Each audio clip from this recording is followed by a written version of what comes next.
You're tuned into Recovery TV, the voice of hope, with your host, John J. Tassoni Jr. Discussions and information on addiction and mental health issues. Now, here's John and today's guest. Welcome to Recovery TV, and I'm your host, John Tassoni. The place is getting worse. More people are dying. So today I brought on the Mayor of Johnston, Joe Policina Jr. Thank you, Mayor. Thank you for joining us today. Thank you for having me. You know, there's been a lot of talk about a lot of money influx into Rhode Island now with this opioid settlement money. So if you could tell me a little bit about Johnston's vision.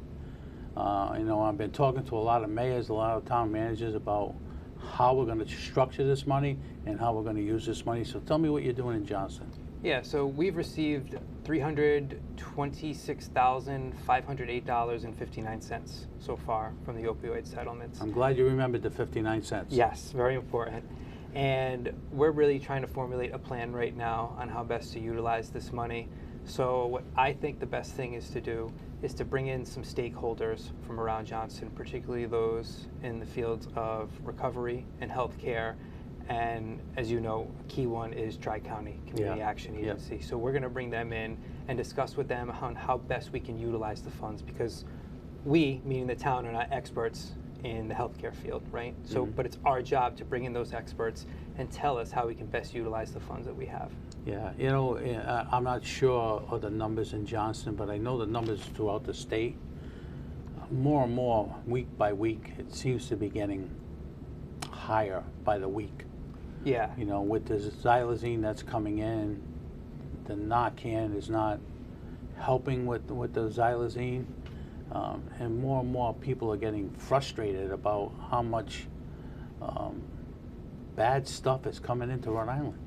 Yeah, it's definitely challenging, and what really worries me is that seeping into our schools. Right. Once it gets into our schools, it's going to be very difficult to get out. So I really think it's an all hands-on-deck approach to make sure that these drugs do not infiltrate our schools. Yeah, you know, the other thing is too, we're getting a lot of calls at the Leadership Council pertaining to alcohol for young kids. That's another big problem, and I'm sure as time goes on, we're going to get more calls about marijuana. Yes.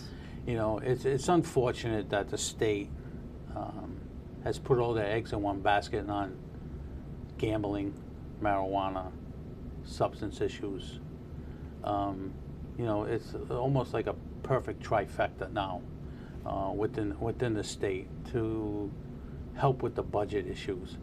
I don't think they're seeing what this could do in the long run. You may be making a couple of bucks here, but in the long run, you're going to spend a lot more money on recovery, retention, treatment, education. You know, I don't know. I mean, I've said this a number of times. Get them all in the room, like you just said, all the people in Johnston, get them in a room, try to figure out the best way. We need to get all the stakeholders in the state in the room and say, all right, listen, enough is enough. How do we move forward? How do we move this ball down the field? Because now we got alcohol, we got marijuana, and we got substances. You know, how do we fix it? Yeah, so we need to formulate a plan, like you said, but the plan needs to be in stages, right? We can't say that we're going to do this all at once. We need to have a carefully crafted and staged plan, but the plan needs to be signed off on by all the stakeholders. They don't have to agree with it 100%, but when everybody walks out of that room, they all need to be in agreement that this plan is going to work. Mm-hmm. Yeah, and you know what? You hit the nail right on the head. A lot of these folks, they want 100% of the pie. Yeah. You're never going to get 100% of the pie. If you get 90% of the pie, I think that's a good piece of pie. Yes. You know, but people in today's society, people want everything all-inclusive. It's not going to work. You have to try different things in order to get to where you need to be.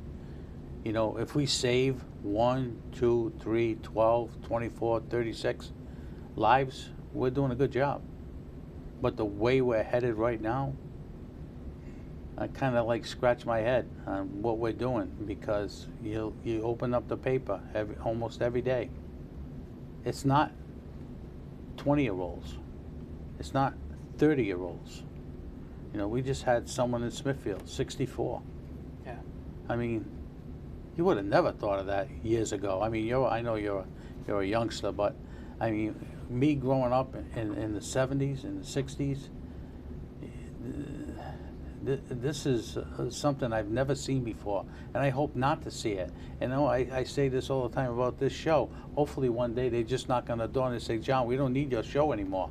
We eradicated substances and, you know, alcohol, and it just seems a perfect storm. It's just rolling down the hill, you know, whether it's one or the other, you know. Yeah, so one thing that I feel very strongly about, and I don't know if you're in agreement or disagreement about this, but the safe injection sites. Mm-hmm. So I know that that was something that the governor championed, and I believe Rhode Island is going to be the first state in the country that has these safe injection sites. I believe they do them in Canada right now. Right. My problem with the safe injection sites is I understand that it's very important to save lives, but it gives people an avenue to use drugs legally that are illegal. I would rather put that money all in treatment. If you wanted to take all the money that went to these safe injection sites and instead say, you know what, we'll put a little bit for it with a safe injection and maybe we'll couple the safe injection with some treatment, I think that needs to be eliminated and it all needs to go into treatment. And we put in a resolution when I was on the Johnston Town Council before I became mayor, banning these safe injection sites in Johnston. You know, the other situation that we have too is not only with the safe injection sites, but the overall scheme of where the money goes. You know, there's a lot of folks that are in a bad place, whether they're homeless, whether they're using drugs, whether they're using alcohol. We don't utilize folks who run these facilities to the best that I believe, best of their ability. Again, that's another one. You get them all in the room. What do you think we should do next? What's working?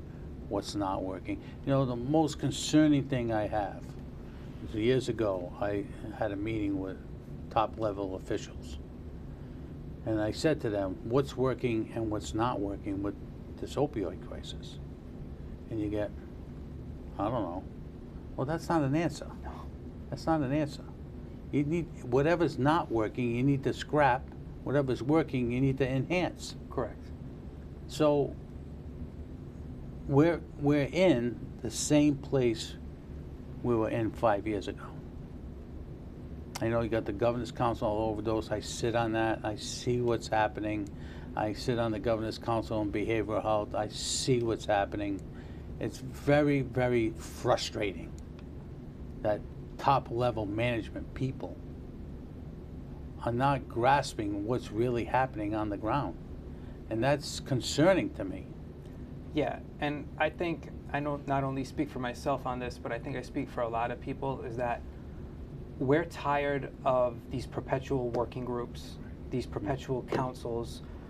We need to have it initially, but a concrete plan needs to form from these groups. We can't just have them go on in perpetuity. I want to talk more about that when we come back. Today's program has also been supported by Millennium Health.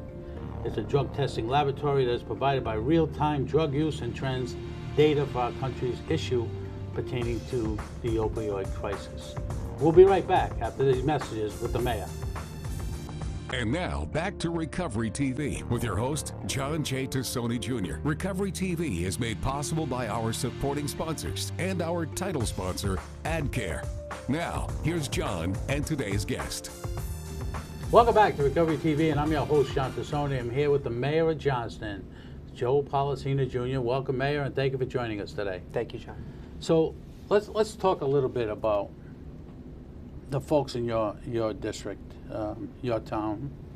You got Tri-County, you got a number of other mental health people, school department.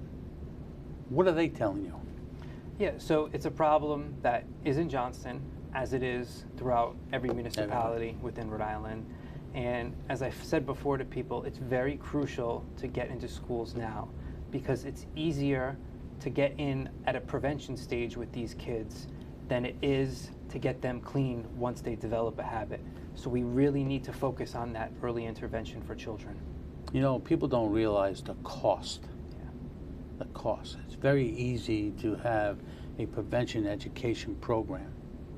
I know we had the DARE programs, but it's going way beyond the DARE programs now. You know, you have parents that use with their children. You have parents that smoke with their children. You have parents that drink with their children. Get in the schools at a young age. You got to get them at a young age. You can't wait till the junior high schools. It's got to be brought up gradually, work its way up to the high schools. You know, and it's very difficult in today's society to have people hone in on a problem. Yeah. You know, because there's so many other things that's going on in this country. But if we don't keep our eye on the ball with this particular issue, it's going to overrun us. You know, and I tell people all the time, I'm tired of going to wakes and funerals as part of my job. I'm tired, you know, seeing families with someone in a casket that's 17 or someone that's in a casket at 64 who died of an overdose. You know, I mean, we're a nonprofit. I get calls all the time that people want to contribute because they want to help the situation. They want more training. They want more intervention in the schools. They want more people. You know, I mean, I'm on the council in Smithfield, you're the mayor of Johnson. We need to get in with the little leagues, youth soccer, lacrosse, football. When kids go to, whether it's elementary school, they have the induction into the schools and they have the parents come in, and that's what we need. At that point, we need to touch base with these parents, not when they're in the high schools, because it's too late. It's too late. A lot of parents are not involved in the kids' day-to-day schooling. You know, we have to get them in early. Put something in their head, saying, you know, if I drink or if I do drugs, it's not a good thing for me. Or, you know, I mean, I'm not an educator, you know, I just do what I do to try to help the situation out, but it is not good. It's not good. And it falls on us, it falls on you, myself, all the adults watching, because you can't expect children to make the right decision if they're not given the information beforehand. Right, right. Boy Scouts, Girl Scouts, schools, sports. It's not hard. No. It's not hard. You know, another thing too is the interscholastic league, the colleges. They all have to be on the same page. You know, I wish, you know, and there hasn't been a lot of it. I mean, there's been a few professional sports athletes that come out and support what we do. All right. I mean, Slater from the Patriots, big advocate for American Addictions AdCare, who's a sponsor of the show. He comes out and he speaks in different locations. But we, you know, not that he's not a high-ranking sports figure, but we need somebody like Tom Brady, LeBron James, Tiger Woods. You know what I mean? Those are the people that the kids look up to today. I mean, me and you, we get introduced, the town council, the mayor. Little Johnny, yeah. What does little Johnny care about the mayor of Johnson or the town councilman in Smithfield? As he shouldn't. You know? But we need to infiltrate the young folks now. Enough is enough. Yeah. Because when you go and you see what this disease does to families, it's heartbreaking. And I'm glad you brought that up, because all of this is connected. Substance abuse, poverty, homelessness, poor mental and physical health.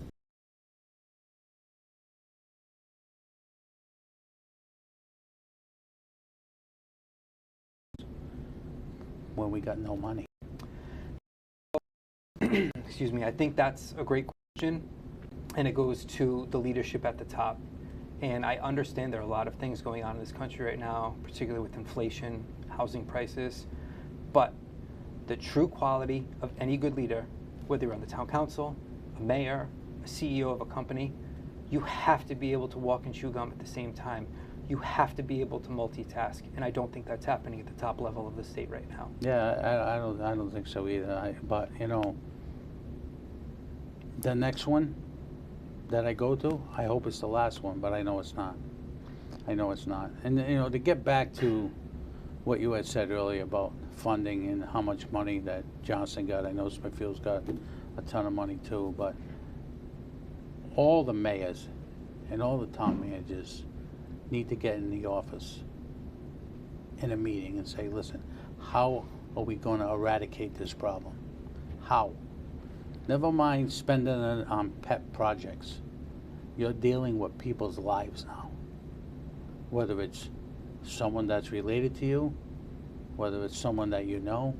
You know, Mayor, when I got into this racket, this business, it was 1 in 5 families. By the end of 2023, it's going to be 1-on-1. That's staggering. That's staggering. And I want to talk a little bit more about that when we come back from break. You've been watching Recovery TV, and I'm your host, John Tassoni. This portion has been sponsored by Millennium Health.